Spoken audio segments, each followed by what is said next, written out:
This is VSiN, the sports betting network. The numbers told the story, they always do.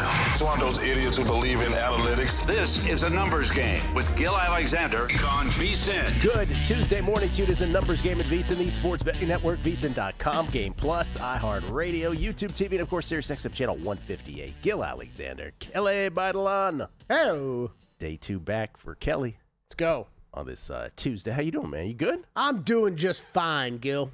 That sounds like an overcompensation fine. What's going on with you? No, we're good, man. We're good. We got Cheers. great. I mean, my MVP tickets are not looking so hot right now. You think Stafford took a big old, well, we know he did in the market, but Stafford, Jokic, it was a rough night for MVP tickets. A rough night for Kelly Bidlin. 45-1, 5-1. Jokic, we're going to get more of a read on today from tests. Do we call that a non-contact injury? It was kind of contact. I am very glad you brought that up because I think basically what we hear is the final diagnosis of this injury is going to give us a better idea of what that kind of true answer is. Because it looked like it was contact. I mean, there was contact. It's just the way he reacted. It was a little more non-contacty. Yeah. Jay Connell. Science. Non-contact. Hey, you guys need any more medical information? We're your spot with that kind of insight. Jake Hahn on hockey later. Pardon me, Jake. Apologize. Jake with some hockey talk a little later on. His plays. He's got a bevy of picks. But bring your dad, props. Jack, too. Bring your dad, Jack. Yeah, your dad, Jack. Matty Cox from 3-Man Weave talking college hoops with us. A lot of college hoops today on the schedule. Drew Dinsick, NBA, NFL, week number 18. Wow. And Jeff Erickson for RotoWire. Always looking forward to talking to Jeff about Week 18 in the NFL as well. By the way, Kelly, did you know this? That the schedule in Week 18 is all division games, right? Yes. Okay. Were you aware that this was a thing all these years? Yeah. All these years? Guess how many years in a row this is, that Week 18, or the final week of the season, Week 17 before that. Guess how many years in a row the final week of the season is all division games? I'm going to go since, when did we realign? 2002? Is that when it was? I'm going to go since then. Since 2010. 2010. It's our 16th year in a row where the final week of the season is nothing but division games. Now, if you had asked me that, I would have been like, come on, that's not true. For all that we follow football, I don't think I was aware that it's been going on that long. But this is one of these just like age things, right? Like if you would have asked me, like if I not really thought about it, I would have said 6-7 years, something like that. But no, it's just time flies, man. 16th year in a row that we're doing this. Last night, in case you missed it, hope you didn't, what a football game. Rams and Falcons. And the Falcons take down the Rams 27-24. Hey, remember that time I bet the Falcons to win the NFC? I think when they were like 3-2. This is the team I was talking about. Bro, you do not want to get in front of the Falcons the next few weeks, okay? Watch out. They're heating up. What are their chances of making the playoffs again? But this is, again, I cited this. I don't know if you were here when I cited this. I watched some video podcast out of the DMV a couple weeks ago, and Portis and Champ Bailey were both on it, who got traded for each other, by the way, back in the day. And both of them, they were talking about the Falcons, and they were both like completely exasperated by the fact they're just like, we know who your horses are, just give them the ball. And so, well, the Falcons have finally figured that out. Second time the Falcons had the ball yesterday. 11 plays, 65 yards, took 5:35 off the clock. Cousins to Bijan from 4 outs, 7-0 Falcons. Rams then, from their own 35, got to fourth and about a half a yard at the Atlanta 11, and Kyron was hit for a 2-yard loss by Khalid Kareem. Next time the Rams had the ball, third play, 3rd and 3 at their own 19, Stafford ailmails the receiver, picked by Jesse Bates, 34 yards to the house, 14-0 Falcons, 8:30 left in the second. And then the Rams had a double dip chance, short field, late in the second quarter, 1:48 left from their own 47 after they had pinned the Falcons. First play, Stafford picked deep by Xavier Watts. And Atlanta first at their own 7 with 1:41 left. One play, Bijan for 93, 21-0 Falcons. 1:28 left in the second quarter. And then let me just say this to end that would be the score at halftime, 21-0. But Matt LaFleur did this strange thing. You notice this? He had all 3 timeouts from their own 26 with 1:23 left. They got 8 yards and they got 12 yards. You're like, okay, he's going to call a timeout. He just never called a timeout. Mm-hmm. So it got to like 2nd and 10 at their own 46, and Stafford was sacked by Ruke or Hororo, I love saying that, halftime. It's very strange.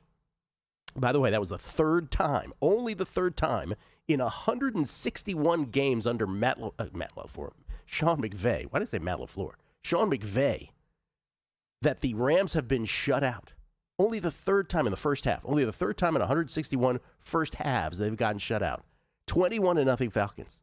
Third quarter, Rams, 4th and 16 conversion along the way. Stafford to Xavier Smith for 36. They got it to 1st and 10, the Atlanta 15, but they had to settle for a Mevis 35-yard field goal after Leonard Floyd sacked Stafford, 21-3. Then Bijan, 31 to start that drive. For the Falcons' ensuing drive ended up with a Gonzalez 56-yard field goal halfway through the third to make it 24-3.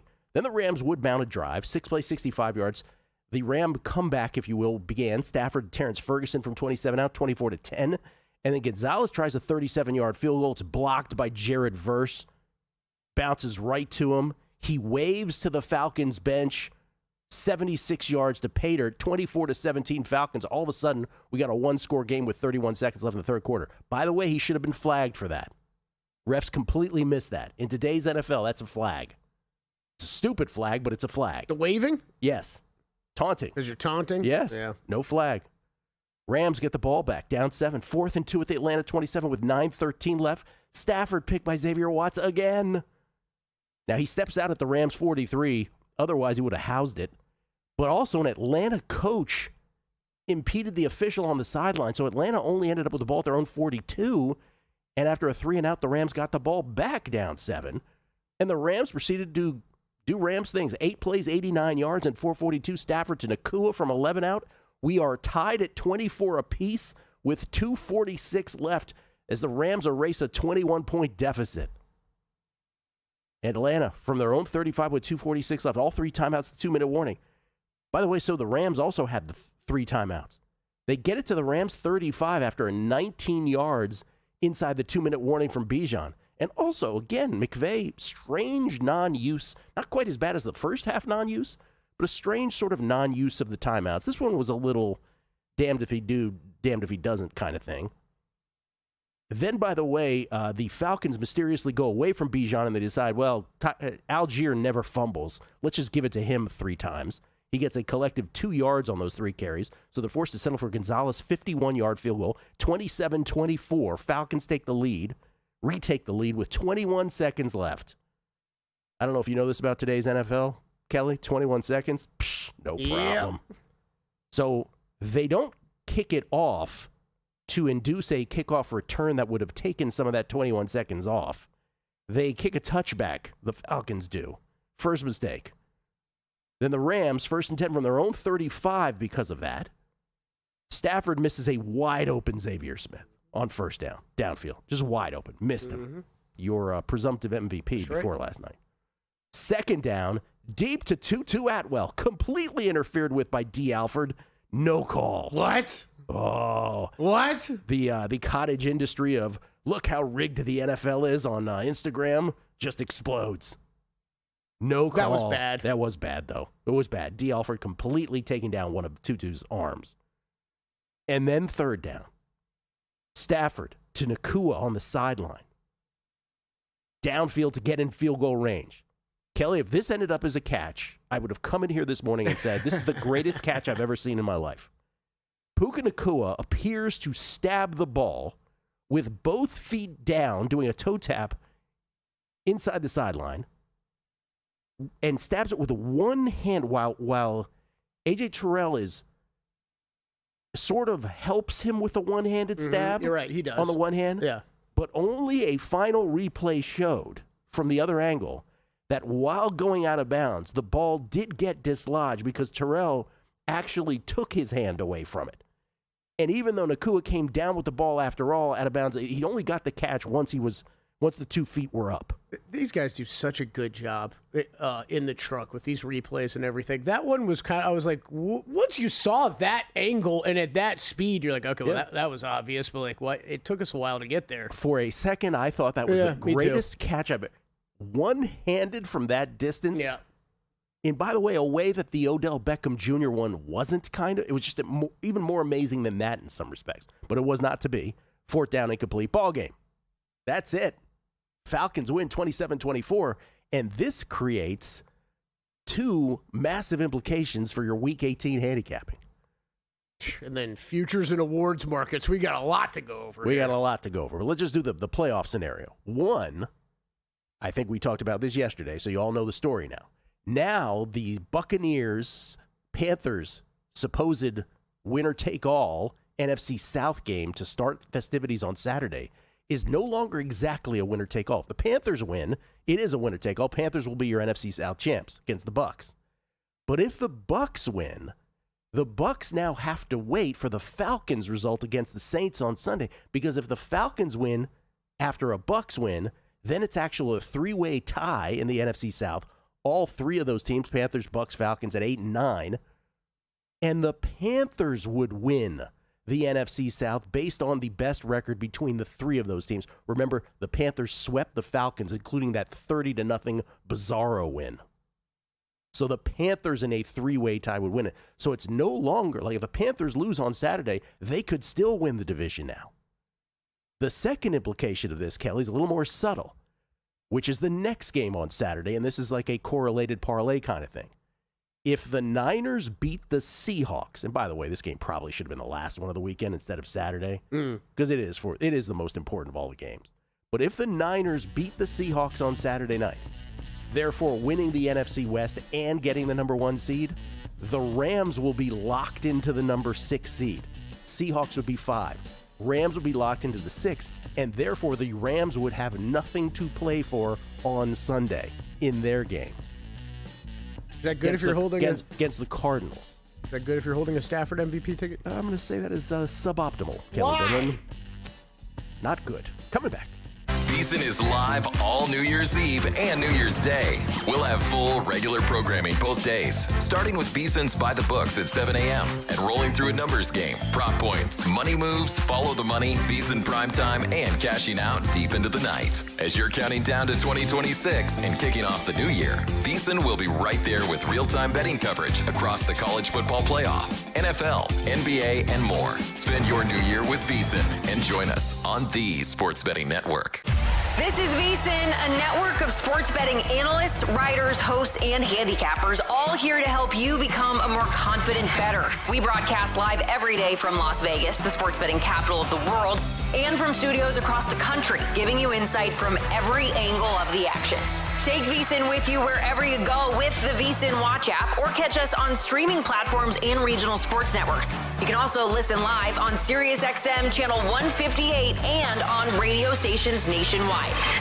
Check out VSiN.com as well for betting tools, exclusive betting splits, AI-powered player prop projections from Opta, pro picks for every game, plus in-depth betting guides and articles built to give you an edge. From sharp betting analysis and daily best bets to insider interviews and expert breakdowns, VSiN is your trusted source for everything happening in the world of sports betting. See everything we have to offer at VSiN.com and become part of the Sports Betting Network. Coming up on Tuesday's edition of Money Moves, we've got a good one. We'll react to Monday Night Football and look ahead to Tuesday's card in college basketball. Adam Burke, the mid-major maestro, will be with us. Conference play starting in earnest for a lot of these teams. We'll have a big college basketball preview for you. Plus, looking ahead to Week 18 and, of course, the college football playoffs begin once again. All of that and more on Money Moves, 11 to 1 Pacific, 2 to 4 Eastern here on VSiN, the Sports Betting Network.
Numbers Game on VSiN, the Sports Betting Network. Want to bet smarter? Start with Smarter Insights. Right now you can check out the Bowl Game Betting Hub. We have previews for every bowl game plus best bets.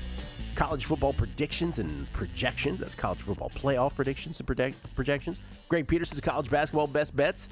Later today, you can check out Zachary Cohen's NBA best bets, Jonathan Davis's NHL picks and props, and Wes Reynolds' the Century Golf preview. The Century. We're back.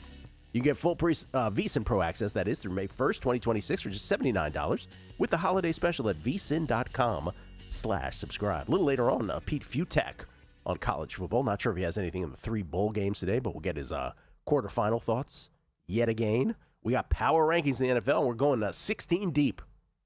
Where all the teams that are that have clinched playoff berths and that are still eligible for the playoffs, we went 16 deep on those. We ran into that idea randomly yesterday. I think it's a good one. Well, I had a lot of fun doing it. Well, once you get down to like 11, 12, 13, like a team like the Lions would be in there, but that's not the assignment.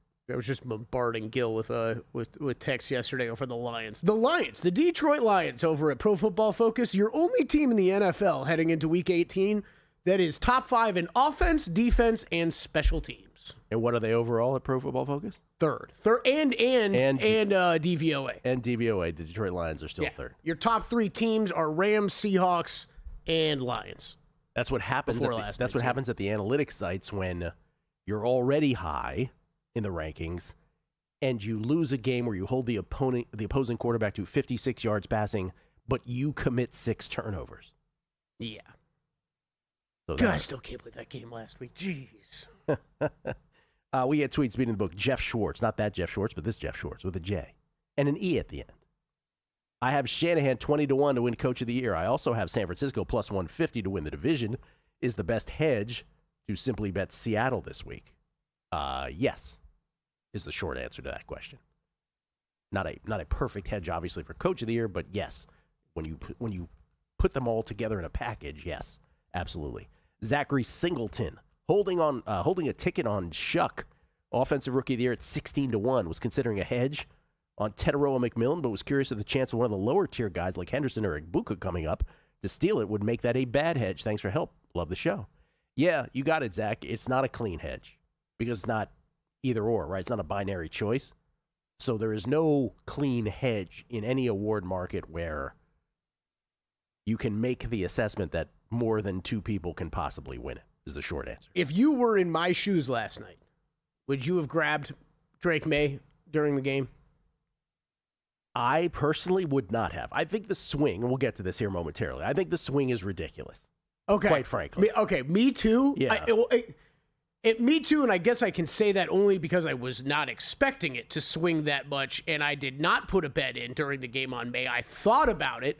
But I kind of kept thinking during that game last night, Gil, this can't get worse from a staffer perspective. Well, let's get to MVP and let's get to offensive player of the year. But let's do Super Bowl odds just to sort of update. Seahawks are the new short shot. Yep. Plus 475 after the Rams lose yesterday, plus 550. And again, if the Niners win on Saturday, not only do the Niners get the number 1 seed in the NFC West, but we will have the Seahawks and Rams seeding decided before the Rams even play on Sunday. The Seahawks would be 5. The Seahawks would be 6. Excuse me, the Seahawks would be 5. The Rams would be 6. If the Seahawks win, Seahawks get the number 1 seed. Rams can still get the number 5 seed with a win over the Cardinals. Broncos, because they currently inhabit the number 1 seed in the AFC, have it on their racket to clinch it this weekend with a win, and therefore get the bye in the wild card round. They are the short shot in the Super Bowl of the AFC teams in the Super Bowl, largely because of that. They're third overall, 7-1, followed by the aforementioned Niners at plus 850. Patriots 9-1, Eagles 10-1, Bills 11-1, Jags 13-1, Texans 14-1, and everybody else 22-1 or longer. There you go. By the way, Bucks 150-1, closing out the 16 teams that are still in this. I still think it's the idea that they are longer than the Panthers and Steelers. I know how bad they've looked. I know. The idea that they're longer than the Panthers and the Steelers is wild to me. How many times has a team that's lost 7 of 8 down the stretch still been alive for the playoffs? I just keep thinking. You remember me saying it 2 weeks ago? I'm like, I just keep thinking. I'm like, what if all these guys are back. Theoretically, they're healthier than they've been since like week 2 of the NFL season. Like, what if they just start looking that way at some point? Here's the MVP update that we were alluding to. So, and they talked about this on air last night, I believe. The shift in MVP odds after Stafford's performance yesterday. Ugh. Drake May now a $4 favorite. All right, everybody, let's relax with that swing. Minus 400. Stafford 3-1. Everybody else 180-1 or longer. Heading into that game, Gil, it was Stafford minus 140, May plus 110. Let me just say this also. This was a great night for that Falcons-Rams trade. I know everybody's like, oh, wow, the Rams have the Falcons pick. Good call. The Falcons, by beating the Rams, make it a worse pick just by that. Right. Also, James Pierce leads the guy that they traded for primarily, right, to draft in the first round, leads the Falcons in sacks this year. And Xavier Watts is the guy that the Falcons drafted with the third-round pick that they got in that trade with the Rams. Xavier Watts with the 2 picks off Stafford last night. So if you're the Falcons, you're like, well, we gave you our first-round pick, but it kind of worked out for us great. And he leads them in picks.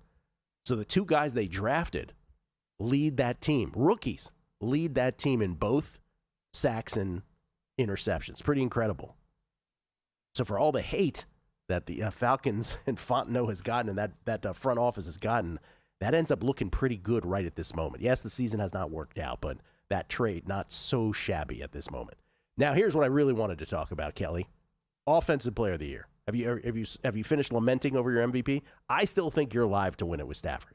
I still think I am too. Because I'm glad you asked if we finished because Drake May, the schedule has to matter to some of these voters.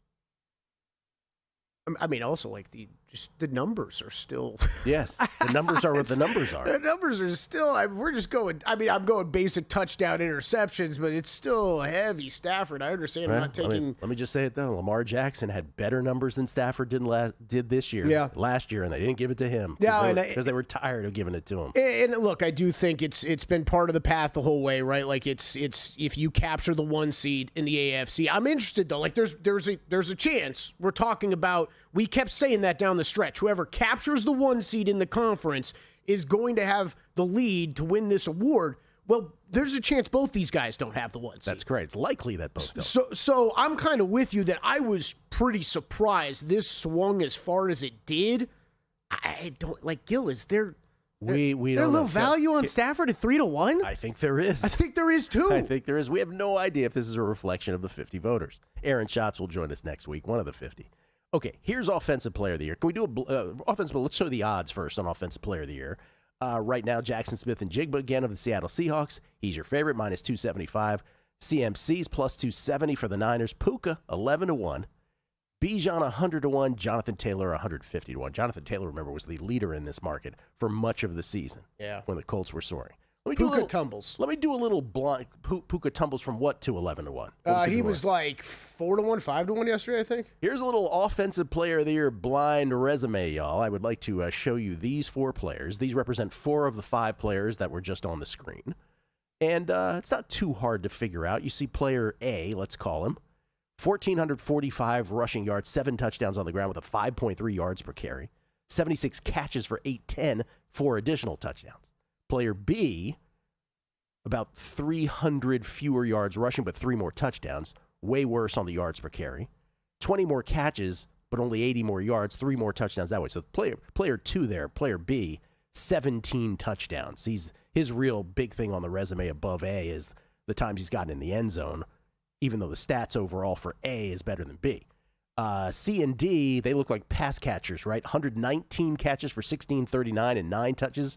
For player C, 113 catches for 1709. So 6 fewer catches, but 70 more yards with 1 more touchdown for player D. Who, based on those resumes to you, Kelly, ought to be currently, if we were voting on it today, the Offensive Player of the Year? The last guy. The last guy? Yeah. Why the last guy? Because he's got. But I know who he is. I know who all these guys are, right? Like, this is. I mean, it depends on who he plays for. I think the team success matters. Okay. Do you think team success matters? I think it matters a little bit. I don't think it matters nearly as much as other award markets. All right. Well, I'm going to sit here and make the case that it ought to be player A. And here reveal are the blind resume case you didn't figure out who's who. A is Bijan Robinson. B is McCaffrey, C is Puka, and 3 is Jackson Smith and Jigba. I got Bijan last night at 150 to 1. Completely agree. Me saying he is certainly the dumbest price of all of them. That's where I was going to go agreement-wise. When we had this conversation yesterday about Fannin, you and Montesano were texting about this last night. Yeah. Completely agree. It's a wild number compared to where the rest of these guys are. And I'd like to make that comparison. Fannin, at his ridiculous number, I'm very quick to say he's got no shot at this. I actually think Bijan has a chance at this. You know why I agree with you? Why he has a shot? Just because how much movement occurred after one game last night in this market. I'm also dude is amazing. He's really good. He's amazing. But yes, of those four teams, the worst record of the bunch for sure. Coming back, hockey. Jay Kahn next. Got a good thing coming. Just wait and see. It's a good.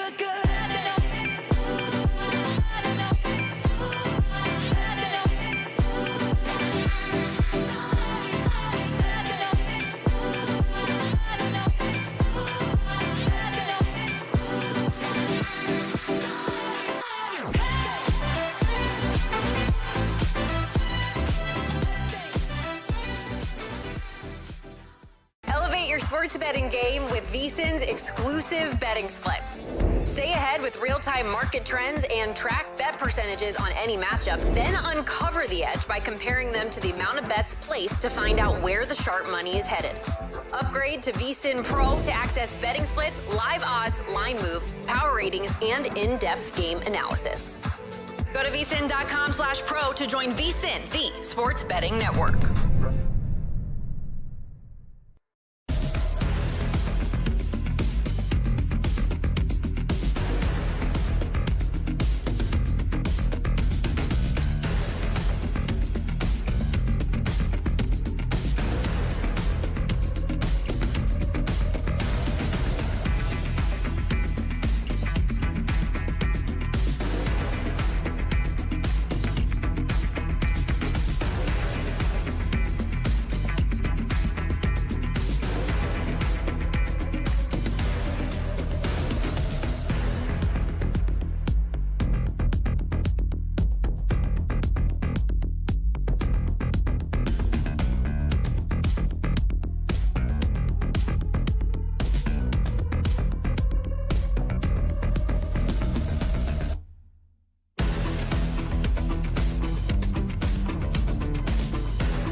This is VSiN, the sports betting network.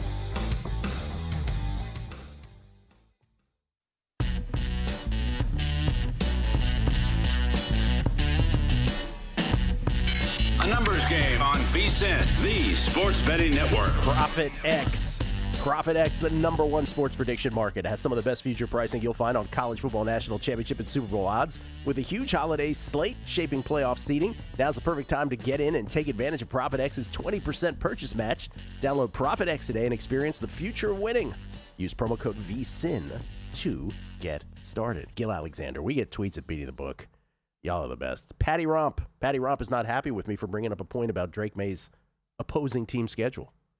He says, stop hating and using the schedule as an excuse. Drake May is your MVP. Stafford's performance last night cements it. Well, if you say so, Patty Romp. I think schedule matters, but oh well, if you say so. Cheap prop bets. If May wins the MVP, doesn't that tell you that for awards, most voters focus mostly on late season performance and are also paying attention to betting odds when the award should be a season-long performance award? Cheap prop bets, you're absolutely right, and you make a great point within that, which is, to what extent have the 50 voters, and there are 50, right? To what extent have the 50 voters become aware of betting odds and are allowing themselves to be influenced by them? I wish in a perfect world that none of the 50 had access to such things as it was back in the day. Yeah, right? well said, because I think that one is it's very much an unknown. I think that I believe, at least these days, that yes, that becomes more of a factor every year. That's at least what I think. It's hard to quantify, though, Gil, right? The one that's very obvious is, yes, the other part of that tweet. What happens later in the season matters more than what happens earlier. And it does, and it shouldn't be. It shouldn't. It's a great tweet. It shouldn't, but it just does. Sam says on Twitter, Sam at Swest96, is following up on your blind resume discussion. Here are Buka and Tet stats going into the last game of the season, where they're kind of sort of playing a win and in game. How in the world is one minus 135 and the other 11-1? Stat line and teams, I'm almost identical. Yeah, totally. And Mandy Davison, we'll get to Mandy Davison momentarily. And I just want to say we get texts also. Michael Montesano via text, because we're talking about that blind resume of players, and Bijan is the only one not playing on a playoff team of those three guys, right? Of the others three, CMC, Smith, Njigba, and Puka. Montesano texting us by simply saying, well, does team success matter for defensive player of the year? Clearly not, right? Myles Garrett will win that. And then Chris Valika chiming in on that and says, look, Garrett and Schlesinger are going to be defensive player of the year and defensive rookie of the year for 4 win teams. Shuck could very well be the offensive rookie of the year for a team that's not making the playoffs. Why should it apply differently to offensive player of the year?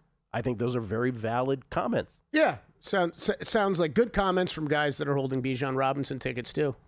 I mean, I just went back. I'm just saying. I just went back to. I haven't even made it back to 2014 yet. 2015, every one of these teams has had 11 wins or more. I don't hear you poking any holes in that logic, though. What? All I said was a comment about offensive player of the year. Yeah. I didn't say anything about defensive player of the year. No, but what I'm saying is that shouldn't be a disqualifier, is what they're saying. I'm not saying it's a disqualifier, but I think when you have even cases, it's a good way to give it to the guy on a winning team. What if Bijan gets like 150 yards rushing and he ends up with 1,600 yards rushing this year and all of that other stuff? I also wouldn't be furious if he wins. Yeah. Like this I'm just saying, 150-1 last night, 100-1 today is ridiculous. Yeah. This one is a great. Alex Ivanov. Can Stafford win Offensive Player of the Year if he doesn't win MVP? He can, technically, but we know of at least a few voters who refuse to vote for a quarterback at Offensive Player of the Year. They don't want that category to be a depository for the quarterback, the best quarterback who doesn't win MVP. Let's get to this question because this will segue into Jake Hahn beautifully. Manny Davison. Any World Junior thoughts from Jake? U.S. now plus 320 at DraftKings. Jake Hahn joins us now, courtesy of the Progressive Guest Line, co-host of The Point and the Fantasy Hockey Show on Sirius XM NHL, co-host of NHL Fantasy on Ice Podcast at NHL Fantasy. Jake, good morning to you. Happy New Year, man. Good morning. Happy New Year. I was honestly just enjoying sitting here listening to you guys talk about the overreactions in the market, the recency bias in the market. I'm a fan of the show as well as a guest of the show. So I really did enjoy that little mini segment there. And if you want World Juniors thoughts, Gil, you came to the right place. I have plenty of World Juniors thoughts for you. Well, what about that? Plus 320 for the U.S. at DraftKings. I believe you've come on here and said Canada's the team to beat, but are we getting a little crazy with plus 320 now?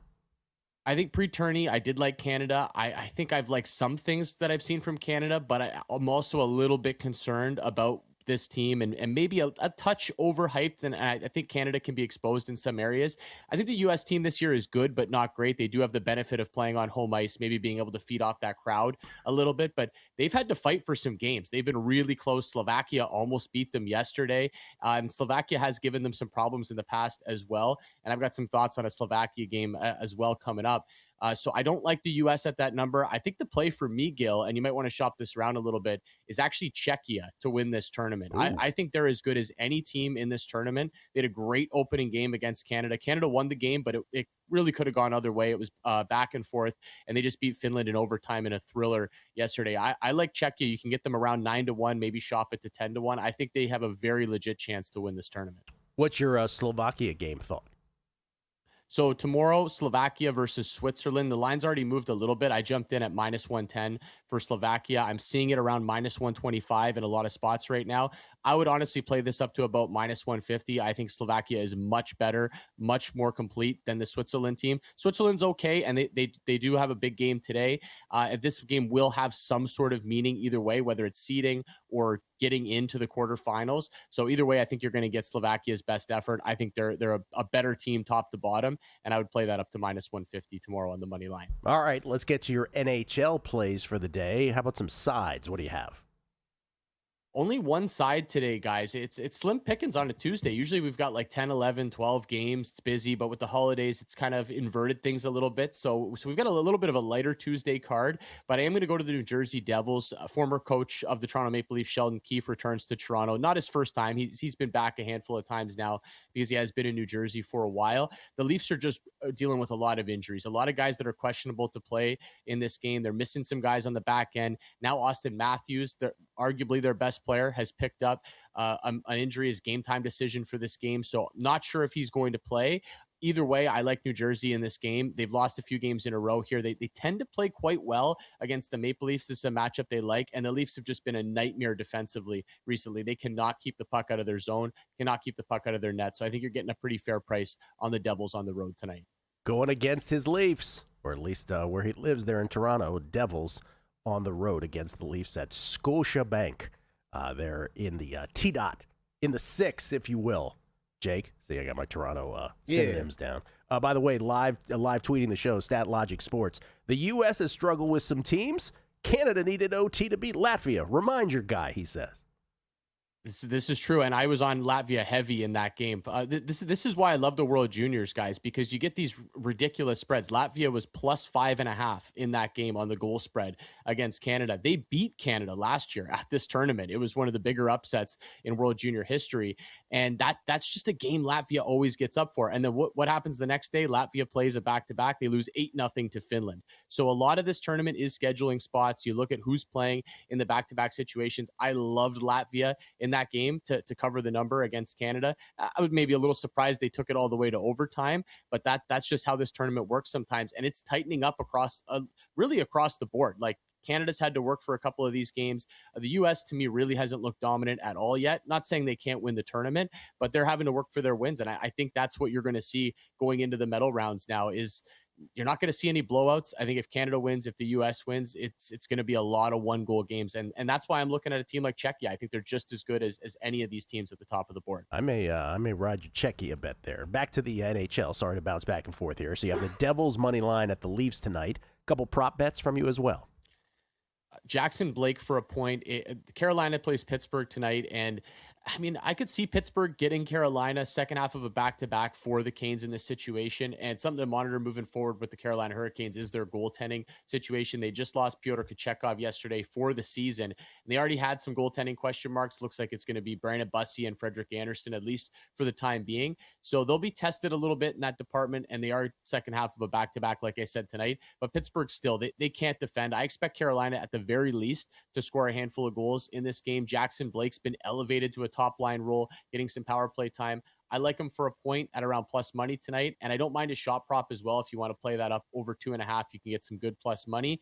And I'd be looking at whatever Penguins goaltender, the number won't be out yet because we need a confirmation on a Penguins goaltender, but the over on saves for whatever Penguins goaltender is out there. Carolina likes to fire a lot of rubber. Okay. Before I let you go, real quick, Lanch have won 8 in a row. I know they're a thing. But in the bottled up, again, 11-point difference from top to bottom Eastern Conference, the Sabres have won 8 in a row. Are they a thing or not a thing?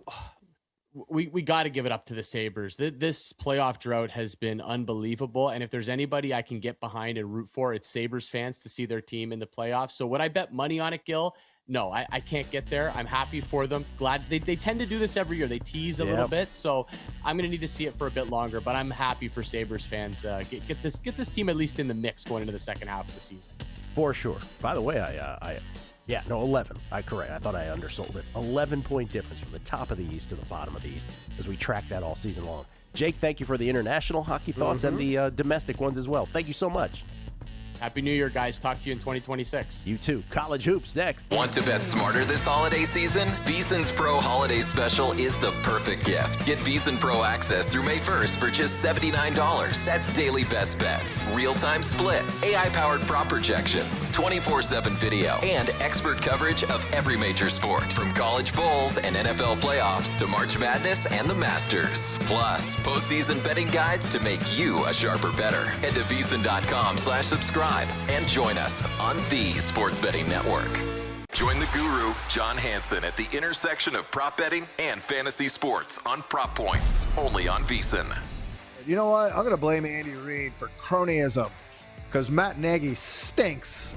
A guy like Jefferson, you got to be a part of the solution, not part of the problem, and he's been part of the problem. John and his guests will help you find the connection between the two and give you his expert advice on how to capitalize when a number is too good to pass up. Prop Points, weekdays at 1 p.m. Eastern on VSiN.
VSiN, the Sports Betting Network. Back on the numbers game, live from Circle Resort Casino, downtown Las Vegas. Gil Alexander, Kelly Bidlin. Playing hurt today, Kelly. All those flights finally caught up to me. Yeah, we both are a bit. It's okay. It's okay. Yeah. Do it together.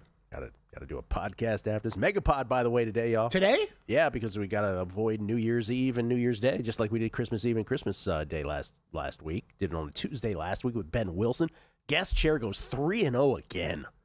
Todd Wishnev claiming a championship, but the guest chair really won the championship this year. So I walk into my place yesterday, fire up the screens. You know, I'm sitting down at the desk, and I'm sitting down at my desk, start working for all 45 seconds, Gil, and I go, where am I hearing Ben Wilson from? Like, where's Ben Wilson's voice coming from?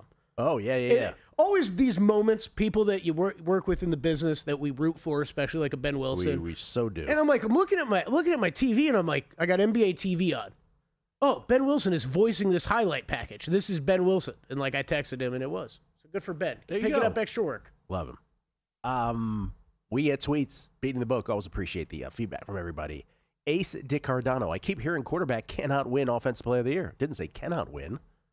Just saying a lot of voters don't view it that way. Not by rule. He said Mahomes, Breeze, Manning, Brady, Newton, and Ryan would disagree. Maybe May, he says, 250-1. Yeah, what you're leaving out, though, of course, as I blow my nose here, Kelly. How many years, though? We're talking Mahomes back in 2018. That's what he's leaving out. Patrick Mahomes, 2018, the last. This is evolved, and it's really as much of the Offensive Player of the Year thinking as it really is with the MVP thinking, because we've all come to this conclusion that MVP needs to be a quarterback every year. So if it has to be a quarterback, then Offensive Player of the Year's got to go to a running back or a receiver. Let me just explain to people what just happened there. Kelly just filibustered so I could blow my nose. Well done. The magic of television and radio, except not very magical after we explain it afterwards. Yeah, I just like explaining it. I like being literal with everybody. I liked the one a couple weeks ago where I ran for my computer charger, and you're like, where are you going? I forget we're on air. Steven, Brosec 1870. Perfect example of who these guys are. Kelly, hang out with his doctor relatives, starts using words like non-contacting. Gil, total better mindset, doesn't realize the NFL season ends in all divisional games. Not really a fan, just a better. Yeah, these are all fair points. I'm really surprised I didn't know that. I started thinking about last time, wait, are all these division games? How long have we been doing this? How long have I missed out on this fact that the final week of the season has always been division games? And I went manually back 16 years. It's a great tweet, man, because even you bringing it up beginning of the show, I'm like, yeah, I don't know. It's something I'm aware of, but I don't think about every year. Oh. D-Gen, Southern Gent, happy holidays, gentlemen. Hope you all are doing well. Just wanted to point out that I believe I was the first person to mention Shuck, Offensive Rookie of the Year on your show. Wish I had bet it. In fact, D-Gen, Southern Gent has receipts from November 12th. He said, what odds would you have to be offered on Tyler Shuck as the Rookie of the Year? He also pointed out that day that Arrested Development is underrated, not overrated. Okay. Meh. I heard Nick Whalen on with Follow the Money yesterday with Mitch and Paul. Yeah. Thought he made a great point about this, too. And look, we know a lot of Tyler Shuck bettors that got in on this just a few weeks ago. Drew Dinsick, who will be joining us. Yep. I don't really have a horse in this race. Whalen did point out, when's the last time we've seen a Rookie of the Year winner play this few games just total? Yeah. Which I thought was a fair point. His stats aren't as good as Jackson Dart's. I'll keep saying it. I know. I think this is wide open. Saints have won, 6 times, and Dart has won 3 times? Is that the difference? Mm-hmm. And Jackson Dart was not behind center for one of those wins, if I'm not mistaken. Judd O'Connor. Jamar Chase won the Triple Crown last year in receiving and didn't win Offensive Player of the Year. I feel MVP is also a career-long award, not a flash-in-the-pan second year. Lamar won it at 22, but also had 1,200 yards rushing with his 3,100 passing yards. Drake maybe isn't revolutionary, he says. His words, not mine. I hope you're right. For your Stafford case. Let's talk some college hoops. Matty Cox joins us now, courtesy of the Progressive Guest Line. He is 1/3, although by his math, I think a little more than 1/3, of the 3-man weave crew. He is the founding member. He's like the George Washington of this. His name is on the Declaration of Independence, I believe. Matty with a Y_Cox, COX, on Twitter, joins us now. How you doing, Matt? Fellas, I'm great. Yes, my name is etched, signed in jumbo-sized font, akin to John Hancock, the way he pinned it. So yes, 33.34%. If we're going to round up, I think that's probably how I'd account for it. Yeah, John Hancock had a lot of nerve, didn't he? Like signing his name that big, and everybody else was like, "Bro, we got like there's no room. We got like 15 other people here. We got to like make it around your name now." It's a big moment in American history where John Hancock just went over his skis. All right, let me just ask you. Let me ask you this question before we get into college basketball today. I made the I don't know if this is a mistake or it's just the stupid move of checking out Joe Lunardi's seedings right now in college basketball. Obviously, we're months ahead of March Madness. But I'm curious. I guess I'll ask you this. I'll go through the ones, the twos, the threes, and the fours, and you tell me which of these you think is overseeded, will be correct, will be this actual seed come March Madness, or has no shot of being considered in these top 16 once we get 3 months from now. Number ones, Michigan, UConn, Arizona, and Iowa State. Will those be our 4 number ones come March? I think those are the best. Just for context, Skill, as a process advice, always use, or at least frequently use, Bart Torvik's future-looking bracketology, which actually accounts for upcoming schedule and the like. But just off the top of my head, I think that's probably the safest pod as of this moment right now. And then also Bracket Matrix is actually the best overall, like, past-looking tool, which aggregates Lunardi with a lot of other, frankly, way smarter people who do this. But, I think generally anyone with half a brain can probably come up with that pod as sort of the prevailing top 4 right now. Right, but that's not the question. The question is, do you believe that those 4 will be the number ones come March? I think I do. It's tough to say. I think the Big 12 and SEC teams in general are going to have a harder time getting there. So UConn, Duke, and Michigan, I think, actually have a more favorable path just because Big 10 is really good too. But I think the SEC and Big 12 are going to have some tougher road tests that will probably, hurt their schedule, maybe drop them to 2, 3, 4 seeds, depending on where they fall right now. Let me go through the twos. You tell me. Obviously, one of these is an interesting name, obviously, in this year's college basketball. There we go. Yeah. What are you? Was that you making some music while we're doing this? Wow. That's on the way. I'm DJing on the side here. Sorry, I'm not sure what that was. DJ Matty Cox coming to a club near you. Here are the 2 seeds: Vandy, Duke, Gonzaga, and Purdue. Is Vandy going to be a 2 seed by the time March rolls around? No, I don't think so. I think that's one they're going to take a couple losses. I actually think they're a top 10 team. That's one of my better future tickets I hold. Duke is the one I think has the best chance to jump into 1 seed contention because the ACC is, I think they can run up they can hold serve. They match up well with the top teams in that league, UNC and Louisville. I think Duke's the safest bet to be a 2 seed or higher of that group. Okay. Gonzaga, man. Is this one of the better Gonzaga teams ever? Yeah, they're defending, and just the way we'll see what they do tonight, right? But they started off with their vintage, go on the road and pound a middling WCC team by 30 or 40 on Sunday. I think they'll continue to do that. Again, much like Duke, they've done good work in the non-con. Their conference is just sort of, the AAA minors compared to where they sit. And they've proven, under Few, but also Duke last year, that they get up for these road games. Like they treat these road games in a professional manner. While every team treats it as their Super Bowl, I think they like to go on the road and they kind of revel as that sort of villain when they travel away from Spokane. All right, let's do 3s and 4s because I can tell you're enjoying this very much, man. I can tell. Yes. 3s: Houston, Michigan State, Illinois, and BYU. Up or down for those? Michigan State, I think up. I think they're just Izzo and conference play. I think last season people took them for granted. They got better all the way throughout Big Ten play. They've proven a lot so far to me in the non-con. They're deep. They have a higher margin for error with their depth. So Michigan State's my favorite of that group.